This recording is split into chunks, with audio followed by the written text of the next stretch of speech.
Shwmae blwyddyn 5, gobeitho'ch bod chi gyd yn cadw'n saff. Wythnos arall wedi hedfan heibo. Dyma luniau o'ch gwaith chi o'r wythnos diwethaf. Diolch yn fawr iawn i chi am gynnal yr arbrawf adref. Rwy'n wir yn gobeithio'ch bod chi wedi mwynhau cynnal yr arbrawf hon. Felly, dyma canlyniadau fy arbrawf fi. Fel chi'n gallu gweld, mae yna lawer o newidiadau wedi digwydd i bob tafell o fara. Felly, eich tasg chi'r wythnos yma yw dadansoddi'r arbrawf. Beth oedd eich canlyniadau chi?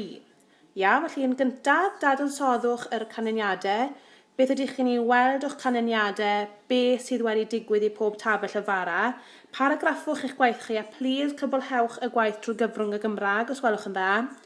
Wedyn, a oedd eich rhagfyniadau chi'n gywir? A yn olaf, beth yw'r ffordd orau i olchi eich dwylo a pham iawn? Beth yw eich barn chi ar golchi dwylo? Beth yw'r ffordd orau? Felly, ewch ati, paragraffu'ch gwaith yn fanwl a cwblhau'r gwaith trwy gyfrwng y Gymraeg. Diolch i chi blwyddyn 5.